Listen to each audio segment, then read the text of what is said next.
बिस्मिल्लाहिर्रहमानिर्रहीम। अस्सलाम वालेकुम। मैं हूं नाइला भट्टी और आप देख रहे हैं ताज 92 न्यूज़। नजर डालते हैं आज की खबरों पर। खबर शामिल करेंगे दड़ों से। मुख्तार अली खोखर की रिपोर्ट के मुताबिक दड़ों समेत 30 से ज्यादा प्राइमरी स्कूलों की इमारतें खस्ता हाल, फर्नीचर समेत दीगर बुनियादी सहूलियात का फुकदान, तालीम शदीद मुतासर।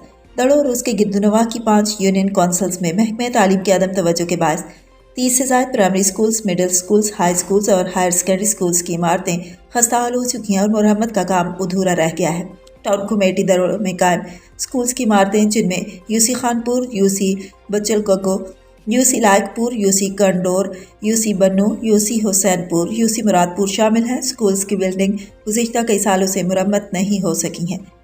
यहाँ के मुख्तलिफ सियासी व समाजी रहनुमा और मुअज़्ज़ज़ गाँव मकीन चेयरमैन यूसी लायकपुर अब्दुल अजीज सोमरो, कामरेड अशरफ पलेजो, मामा मिंठार दायो, अली अकबर भंबरो, वफात चंदर लाशारी और दीगर ने कहा कि कई स्कूल्स की इमारतों की मरम्मत का काम आधा रह गया है, जबकि स्कूल्स में फर्नीचर और दीगर बुनियादी सहूलियात का शदीद फुकदान है, जिसकी वजह से तलबा व तालिबात की तालीम शदीद मुतासर हो रही है। उन्होंने मुतालबा किया कि स्कूल की तमाम इमारतें तामीर करके बच्चों का मुस्तकबिल महफूज बनाया जाए।